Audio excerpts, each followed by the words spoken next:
শুভদৃষ্টি আর মালা বদল দুটোই ডান। এবার হলো সিঁদুর দান, সেটাই তোমাদেরকে শেয়ার করব। আর সাথে শেয়ার করব আমাদের বিয়েটা কিভাবে হয়েছিল, অ্যারেঞ্জ নাকি লাভ ম্যারেজ, সবটাই তোমরা এই ভিডিওর মধ্যেই জানতে পারবে। তবে তার জন্য কি করতে হবে, একটু ধৈর্য সহকারে পুরো ভিডিওটা দেখতে হবে। এখন হচ্ছে মালা বদল। আমরা কম বেশি সবাই জানি বিয়ের সময় 3বার মালা বদল হয়, 2বার হয়ে গেছে। লাস্টবারের পর আমার কথা আমার সামনে আর মাথা নত করবে না। তার উপরে মাথার উপরে পরে নিয়েছে টোপর, ওই টোপরের ওপর দিয়ে আমাকে মালা পরাতে হবে। কোনোভাবেই বউয়ের সামনে মাথা নত করা যাবে না।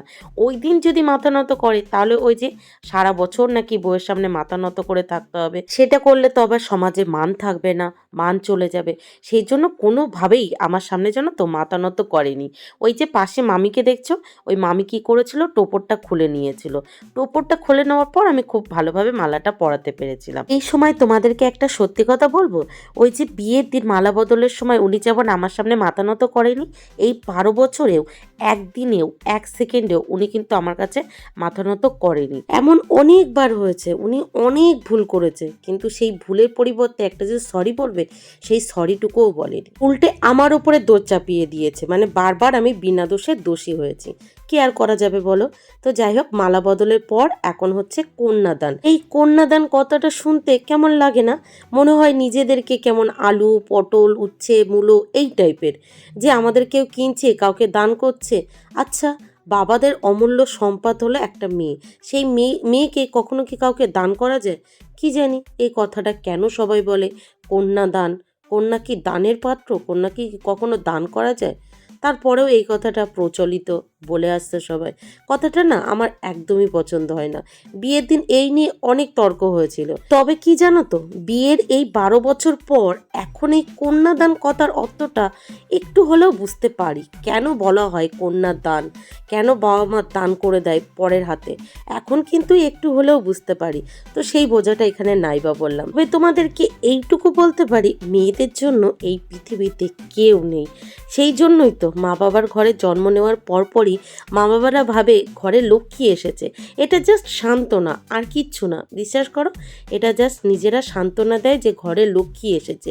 আর সাথে সাথে এটাও ভেবে নেয় যে এই লক্ষ্মী এ তো পরের ঘরের লক্ষ্মী, আমাদের ঘরে ক্ষণিকের অতিথি। বিয়ের পর শ্বশুর বাড়ি আসার পর শ্বশুর বাড়ির লোকজন ভাবে এ তো পরের বাড়ির মেয়ে। এই পর পর করতে করতে আমাদের নিজের বলে আর কেউ থাকে না। একটু স্যাড স্যাড কথা হয়ে যাচ্ছে না, সরি সরি সরি, আর বলবো না। তো যাই হোক, এখন চলছে গাঁটছড়া বাঁধা। দেখো, গাঁটছড়া বাঁধা কমপ্লিট। আর যে ব্রাহ্মণ আমাদের বিয়েটা দিচ্ছে ও কিন্তু আমার ক্লাসমেট, মানে আমরা একসাথে পড়াশুনো করেছি। সারাদিন বিয়ের সমস্ত রিচুয়াল ওর বাবাই করেছিল। হঠাৎ করে সন্ধেবেলা ও বিয়ে দিতে এসেছে। এসে আমাকে দেখে ও তো পুরো চমকে গেছে যে ও কাকে বিয়ে দিতে এসেছে। তারপরে ওই যে এসে যখন পড়েছে, ওকে তো বিয়ে দিতেই হবে, আর ওখানে আমাকে প্রণামও করতে হয়েছিল। তখন না দুজনেরই কেমন খারাপ লাগছিল। তো যাই হোক, ব্রাহ্মণ মানে তো ঠাকুরের সমান, তাই না, তাকে তো প্রণাম করতেই হবে। এবার চলো তোমাদেরকে বলি, আমাদের লাভ ম্যারেজ না অ্যারেঞ্জ ম্যারেজ? আমাদের টোটালি অ্যারেঞ্জ ম্যারেজ। বিয়ের আগে আমি তো ঠিকঠাক করে আমার কর্তাকে দেখিইনি, মানে ওই একবার দেখতে গেছিল। প্রথম যেদিন আমার শ্বশুরবাড়ির তরফ থেকে আমাকে দেখতে গেছিলো, সেদিনই আমার কর্তা গেছিল। তো সেদিন আমি বুঝে উঠতে পারিনি অ্যাকচুয়ালি ছেলেটা কে, আর সেই জন্যই দেখা হয়নি।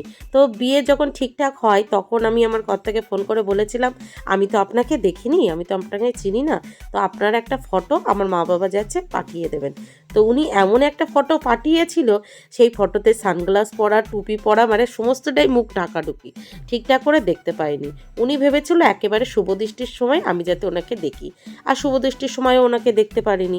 অতগুলো লোকজনের মাঝখানে ওই অ্যারেঞ্জ বিয়েতে ম্যাক্সিমাম কন্যারাই কিন্তু বরকে ফ্যাল করে দেখে না। ঠিক আছে, লাভ ম্যারেজ হলে সেটা আলাদা ব্যাপার। আমিও সেই রকমই আমার কর্তাকে দেখিনি, দেখেছিলাম বিয়ে টিয়ে মিটে যাবার পর। তারপরে গিয়ে কখন যে দেখেছিলাম আমার এখন অ্যাকচুয়ালি মনে নেই, মানে অনেক পরে, বিয়ের পরে যখন আমি শ্বশুর বাড়িতে যাই, আমার এক দেওর আমার কর্তার ছবি দেখিয়ে বলেছিল এটা কে। আমি ভেবেছিলাম আমার কোনো দেওর বা ভাসুর টাসুর হবে, আমি বুঝতেই পারিনি আমার ওই দেওরটা আমার কর্তার ছবি দেখিয়ে বলছে এটা কে।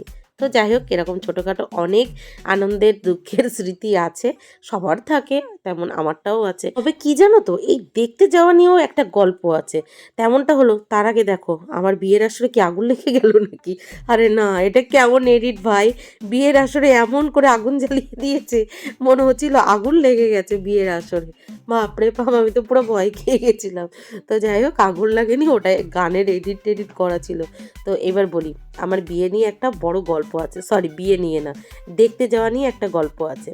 আমাকে যেদিন আমার শ্বশুরবাড়ির তরফ থেকে দেখতে গেছিলো, মানে ফার্স্ট টাইম দেখতে গেছিলো, সেই দিনই আমার জায়ের ছেলে হয়েছে। মানে জায়ের ছেলে যেদিন হয়েছে সেদিনই প্রথম আমাকে দেখতে গেছিলো। আর এর সাথেও আরও একটা গল্প আছে, সেটা হলো এই যে আমার শ্বশুরবাড়ির তরফ থেকে যেদিন আমাকে প্রথম দিন দেখতে গেছে, ঠিক সেই দিনই আমার বাবা মা আরও কয়েকজন মিলে আরও এক জায়গায় আমার জন্য পাত্র দেখতে যাওয়ার কথা ছিল। যেহেতু এইদিকে ছেলের বাড়ি কলকাতা, তো আমার মার ইচ্ছা হয়েছিল যে না, মেয়েকে কলকাতায় বিয়ে দেবো, সেই জন্য আর ওখানে আর দেখতে যায়নি, মানে যেখানে যাওয়ার কথা ছিল সেখানে আর যায়নি। আবার দেখো আমার বিয়ের আসরে আগুন লেগে গেছে। আরে ভাই, বিয়ের আসরে এত আগুন লাগিয়েছিস যে পুরো আমার কপালে আগুন লেগে গেছে। এরকমটা মানা যায় বলো? এইভাবে আগুন লাগানোর কি দরকার ছিল?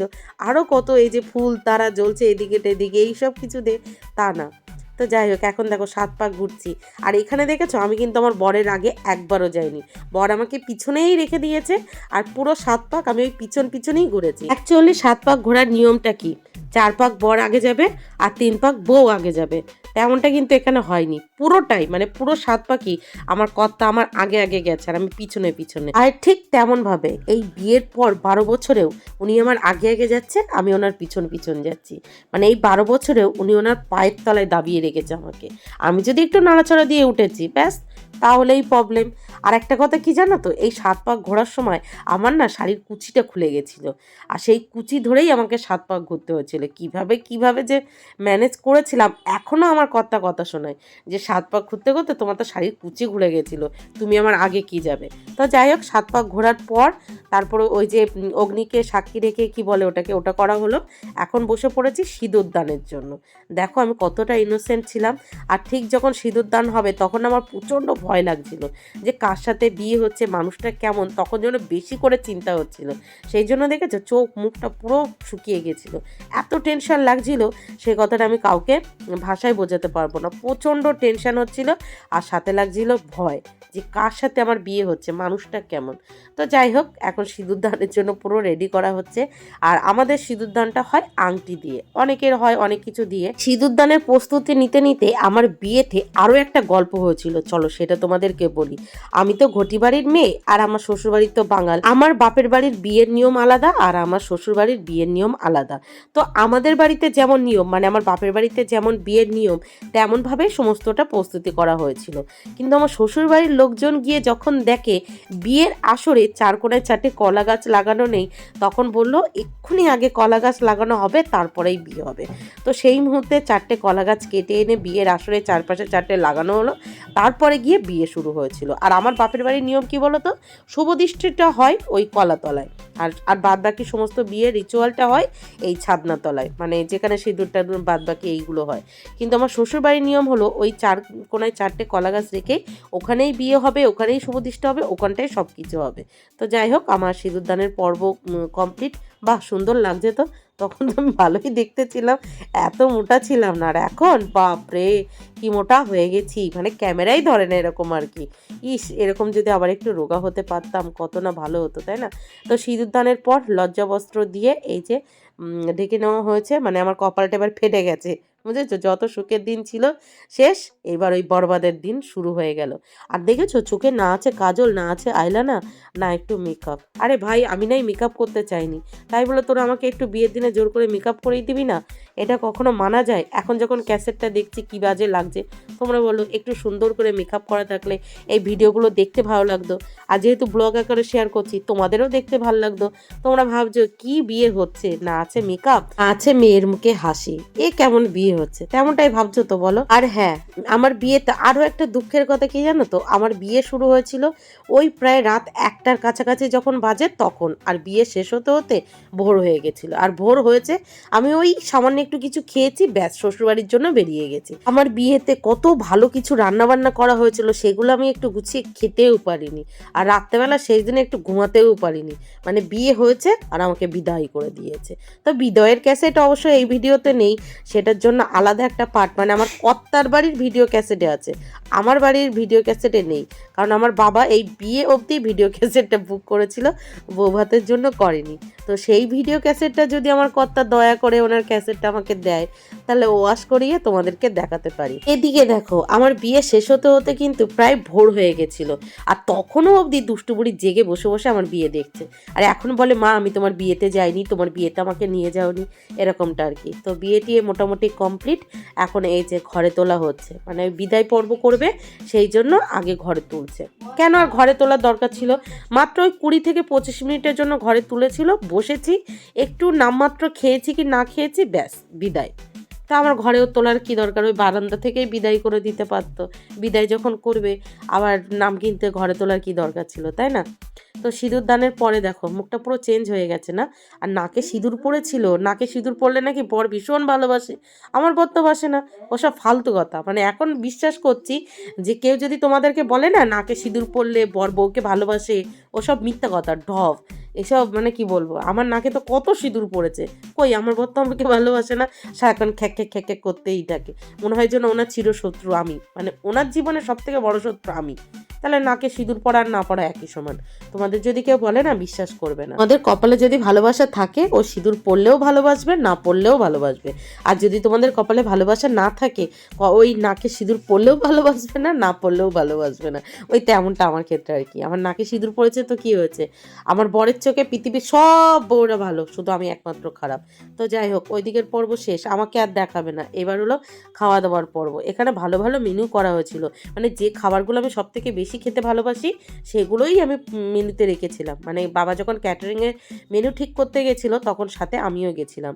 তো যেগুলো খেতে আমি সব থেকে বেশি পছন্দ করি মেনুতে সেইগুলোই রেখেছিলাম।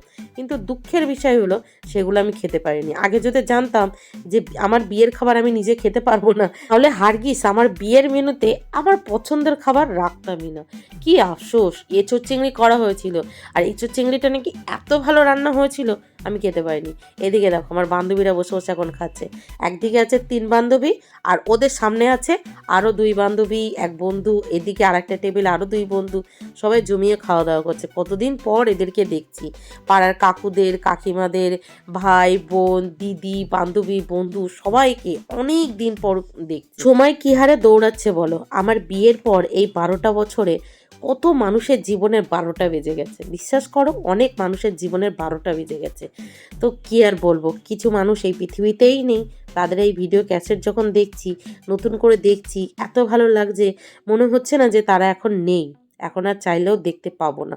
অনেকেই আছে, তার মধ্যে আছে আমার ঠাকুমা, একজন পিসামশাই, 2টো মামা, মানে যে কজনের নাম বললাম তারা আমার খুব কাছের ছিল।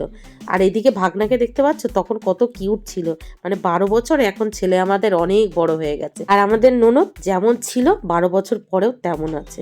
আর পাশাপাশি এই যে হলো পিসমশাই, পিসমশাইকে আর চাইলেও দেখতে পারবো না, আমাকে খুব ভালোবাসতো। আর এদিকে আমার 3 বান্ধব বোন দেখো, এদিকে দেখেছো বান্ধবের পোজ দিচ্ছে, সত্যি। আর এদিকে এতক্ষণ পর আমার ভিডিও ক্যাসেটে আমার জামাইবাবুকে একটু হলেও দেখা গেল। বাপরে, 2টো পার্টে তোকে আমার জামাইবাবুকে দেখাই যায়নি। আর এই যে কিউট আমার একটা ননদিনী, এখন বড় হয়ে গেছে, একটু না অনেকটাই বড় হয়ে গেছে। আর পাশে হলো মামা আর মামি, ওই বিয়ের সময় এই মামা মামিকে দেখেছিলাম, আর দেখিনি। আর এখন আমার যা দেখো, মানে একদিকে বসেছে আমার এক দেওর, ওইদিকে জায়ের বোন, মাঝখানে হলো আমার যা, যাকে তো চেনাই যাচ্ছে না। আর এখানে দেখো মাঝখানে যে মেয়েটাকে দেখছো, এই মেয়েটার কদিন পরে বিয়ে, মানে বিয়ের পাকা কথা কালকে ঠিকঠাক করা হলো। আর এদিকে আমার দিদি, দিদি তখন কত ইয়াং ছিল, আমার দিদি আগেও সুন্দর ছিল অবশ্য, এখনও সুন্দর, যেমন ছিল তেমনই আছে। আর এদিকে আমার 2 দেওরের পাশে আমার বোন বসে কি করছে, আর কাউকে কোথাও জায়গা পাইনি, আমার দেওরের পাশে এসে বসে পড়েছে। এদিকে আমাদের ননদের বরকে দেখো, তখন যেমন ছিল এখনও তেমন আছে, মানে ইয়াং সুপার হিরো আর কি, আমির খান, আমির খান। আর এদিকে আমার কর্তার বন্ধুরা বসেছে, আর একদিকে বসেছে আমার পিসামশাই, আমার দেওর, আর একজনকে চিনি না, আর একদিকে এই যে আমার ভাসুর দাদা আর ওইদিকে এক দেওর। তারপরে এই যে ক্যাসেটের শেষে এইগুলো এত সুন্দর এডিটিং করেছে, আমার এত ভালো লেগেছে, কেটে আর বাদ দিতে ইচ্ছা করলো না, মনে হলো তোমাদেরকে শেয়ার করি।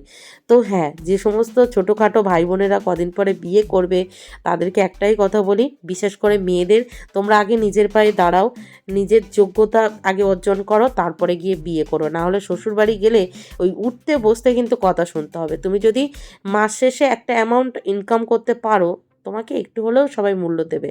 আর যদি তুমি পুরোটাই ওই কর্তার উপরে ডিপেন্ড করে থাকো, তাহলে কিন্তু তোমার উঠতে বসতে তোমাদের পুরো মূল্যহীন করে দেবে। মানে তোমাদের জীবনে যে কোনো মূল্য আছে সেই মূল্যটা বুঝতে পারবে না। দেখো কোথায় ঢুকাচ্ছে, কোথা থেকে কি বার করছে, এগুলো কোনো কথা? তোমরাই বলো, এগুলো কোনো কথা? এটা কি ধরনের এডিট বলো তো? এই দুটো লকেটে দুজনকে ঝুলিয়ে দিয়েছে, এটা কি ধরনের এডিট রে ভাই? এখান থেকে 12 বছর আগে অবশ্যই এরকমই এডিট হতো। এখন যেমন এসডি কী সব বলে, সেগুলো তো তখন আর ছিল না। দেখো সাগরের মাঝখানে একটা ঝিনুক থেকে আমরা দুজন বেরিয়ে গেছি, মাঝখানে 5টা লেবু। কী ধরনের এডিট!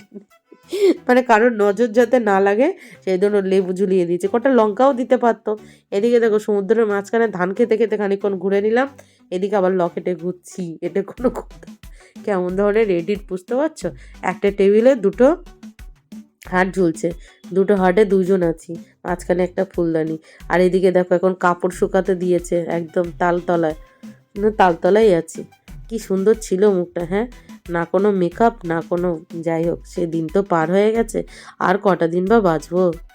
এদিকে সানাইয়ের মাঝখানে দেখো চরকি নাচন ঘুরছি, কি ভালো লাগছে না?